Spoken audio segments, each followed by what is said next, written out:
Sanctus, Sanctus, Sanctus Dominus Deus Sabaoth. Salam jumpa kembali saudara-saudariku yang terkasih dalam Tuhan kita Yesus Kristus. Salam sejahtera untuk kita semua. Berkat Allah yang Maha Kuasa senantiasa menyertai kita. Hari Kamis tanggal 14 Agustus tahun 2025 adalah peringatan wajib Santo Maximilianus Maria Kolbe, Imam Martir. Maximilianus Kolbe lahir di Zunka, Wola, dekat Lodz, Polandia pada tanggal 7 Januari tahun 1894. Nama Maximilianus diberikan kepadanya ketika ia masuk biara Fransiskan. Sejak frater, Maximilianus telah dikenal sebagai seorang yang saleh.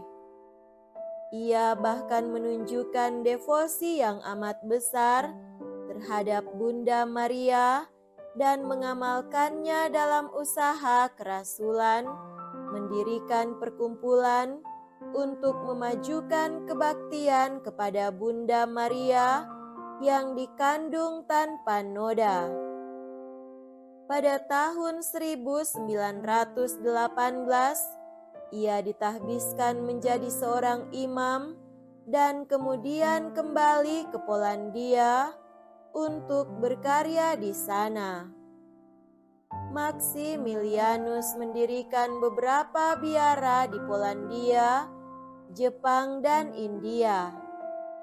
Itulah karya-karya yang dilakukan oleh Santo Maximilianus Maria Kolbe. Seperti kepercayaan orang kebanyakan bahwa semakin kuat dan besar iman seseorang, semakin berat juga cobaan yang harus dialami demi memurnikan imannya dan mempertinggi kesuciannya.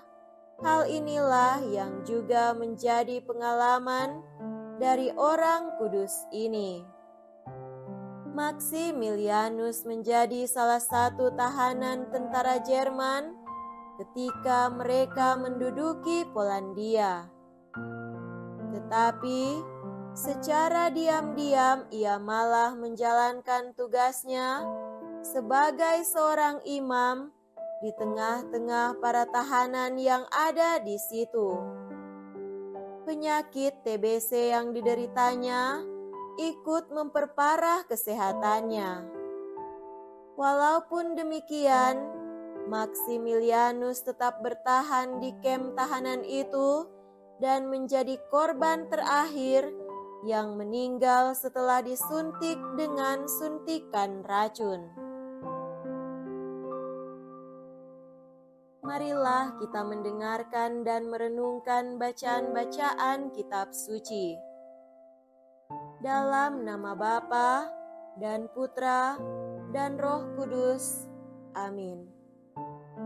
Bacaan pertama dari kitab Yosua bab 3 ayat 7 sampai 10a, dilanjutkan dengan ayat 11 ayat 13 sampai 17. Tuhan bersabda kepada Yosua, "Pada hari inilah aku mulai membesarkan namamu di mata seluruh orang Israel, supaya mereka tahu, seperti dahulu aku menyertai Musa, demikianlah aku akan menyertai engkau. Maka perintahkanlah kepada para imam pengangkat tabut perjanjian demikian. Setelah kalian sampai ke tepi air sungai Yordan, haruslah kalian tetap berdiri di tengah sungai Yordan. Yosua lalu berkata kepada orang Israel, "Datanglah mendekat dan dengarkanlah sabda Tuhan Allahmu." Lalu ia menyambung, "Dari hal inilah akan kalian ketahui bahwa Allah yang hidup ada di tengah-tengah kalian. Sungguh, tabut perjanjian Tuhan semesta bumi akan mendahului kalian masuk ke sungai Yordan." Begitu kaki para imam pengangkat tabut perjanjian Tuhan semesta bumi berhenti di dalam air sungai, maka air sungai Yordan itu akan terputus. Air yang turun dari hulu akan berhenti mengalir dan menjadi bendungan. Ketika bangsa Israel berangkat dari tempat perkemahan untuk menyeberangi sungai Yordan, para imam pengangkat tabut perjanjian itu berjalan di depan. Segera sesudah para imam pengangkat tabut sampai ke sungai Yordan, dan para imam itu menginjakkan kakinya ke dalam air di tepi sungai itu, maka berhentilah air mengalir. Padahal waktu itu musim panen, dan selama musim panen, air sungai selalu meluap. Air yang turun dari hulu naik menjadi bendungan di kejauhan di dekat Adam, yaitu kota yang terletak di sebelah Sartan, sedang air yang turun ke Laut Araba, yakni Laut Asin, terputus sama sekali. Lalu menyeberanglah bangsa Israel di hadapan Yeriko. Tetapi para imam pengangkat tabut perjanjian Tuhan tetap berdiri di tanah yang kering di tengah-tengah sungai Yordan, sedang seluruh bangsa Israel menyeberang di tanah yang kering sampai mereka semua selesai menyeberangi sungai Yordan. Demikianlah sabda Tuhan. Syukur kepada Allah. Semoga Tuhan beserta kita sekarang dan selama-lamanya. Inilah Injil suci menurut Santo Matius. Dimuliakanlah Tuhan. Injil Matius bab 18 ayat 21 sampai bab 19 ayat 1. Sekali peristiwa, datanglah Petrus kepada Yesus dan berkata, "Tuhan, sampai berapa kali aku harus mengampuni saudaraku jika ia berbuat dosa terhadapku? Sampai 7 kalikah?" Yesus menjawab, "Bukan hanya sampai 7 kali, melainkan sampai 70 kali 7 kali. Sebab hal kerajaan surga itu seumpama seorang raja yang hendak mengadakan perhitungan dengan hamba-hambanya.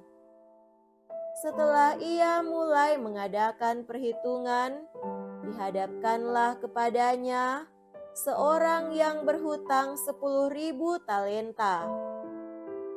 Tetapi karena orang itu tidak mampu melunasi utangnya, raja lalu memerintahkan supaya ia beserta anak istri dan segala miliknya dijual untuk membayar utangnya. Maka bersujudlah hamba itu dan menyembah dia, katanya, 'Sabarlah dahulu, segala utangku akan kulunasi.' Tergeraklah hati raja oleh belas kasih akan hamba itu, sehingga hamba itu dibebaskannya dan utangnya pun dihapusnya. Tetapi ketika hamba itu keluar, ia bertemu dengan seorang hamba lain yang berutang 100 dinar kepadanya. Kawan itu segera ditangkap dan dicekik. Katanya, "Bayarlah utangmu." Maka sujudlah kawan itu dan minta kepadanya, "Sabarlah dahulu, utangku itu akan kulunasi." Tetapi ia menolak dan menyerahkan kawannya ke dalam penjara sampai semua utangnya ia lunasi. Melihat itu, kawan-kawannya yang lain sangat sedih, lalu menyampaikan segala yang terjadi kepada tuan mereka. Kemudian, raja memerintahkan memanggil orang itu dan berkata kepadanya, "Hai hamba yang jahat, seluruh utangmu telah kuhapuskan oleh karena engkau memohonnya. Bukankah engkau pun harus mengasihani kawanmu seperti aku telah mengasihani engkau?"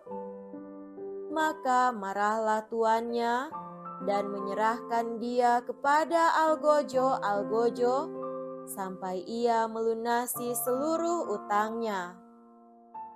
Demikian pula Bapakku di surga akan berbuat terhadapmu jika kalian tidak mengampuni saudaramu dengan segenap hatimu. Setelah Yesus selesai dengan pengajarannya, berangkatlah ia dari Galilea dan tiba di daerah Yudea di seberang Sungai Yordan. Demikianlah sabda Tuhan. Terpujilah Kristus. Saudara-saudariku yang terkasih dalam Tuhan kita Yesus Kristus, tema renungan kita pada hari ini adalah tergerak untuk berbelas kasih. Permenungan ini berawal dari pertanyaan Petrus, "Tuhan, berapa kali aku harus mengampuni kesalahan saudaraku? 7 kali? Apakah pengampunan itu soal hitung-menghitung?"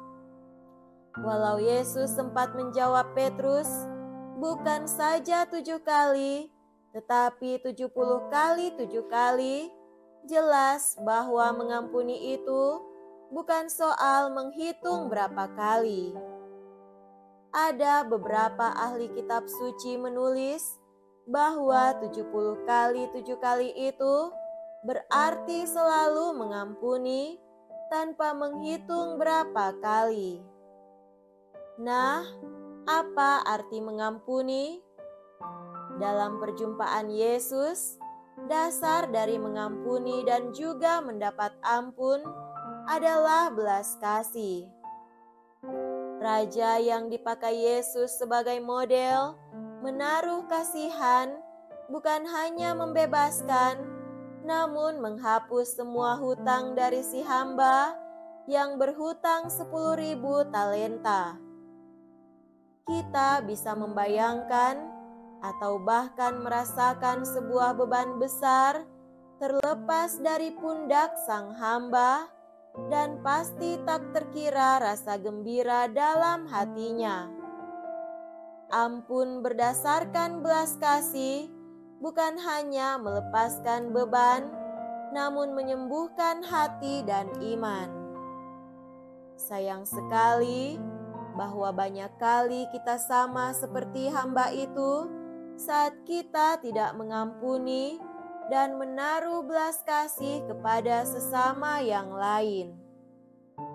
Kelemahan terbesar kita adalah semangat mengampuni sering bukan didasari pada belas kasih, tetapi banyak kali berdasarkan ukuran, angka, dan jumlah. Kita mengulangi kebiasaan buruk, gigi ganti gigi, yang sudah dikritik oleh Yesus. Mari kita hadirkan kembali sikap sang hamba yang menangkap temannya mencekiknya dan memaksa untuk membayar hutangnya yang tidak seberapa, hanya 100 keping perak. Bayangkan betapa buruk sikap sang hamba. Dan kita pun banyak kali berlaku demikian. Saudara terkasih, rahasia mengampuni dengan belas kasih adalah apa yang dikatakan sang raja ketika menemukan bahwa sang hamba tidak berbelas kasih. Hai hamba yang jahat, aku telah menghapus seluruh hutangmu karena engkau memintanya. Bukankah engkau juga harus menaruh kasihan terhadap rekanmu seperti aku telah menaruh kasihan kepadamu? Raja itu sangat marah dan kemudian menyerahkan hamba itu untuk dihukum. Yesus kemudian menegaskan, "Demikian pula akan dilakukan Bapa-Ku terhadap kamu, jikalau kamu masing-masing tidak mengampuni saudara-saudaramu dengan segenap hati." Mungkin itulah alasan mengapa Yosua harus menegaskan kembali tentang Tuhan yang begitu baik kepada bangsanya, dan oleh karena itu Tuhan harus dikuduskan. Bagaimana dengan praktek mengampuni dalam hidupmu? Semoga demikian. Amin. Dalam nama Bapa dan Putra dan Roh Kudus. Amin.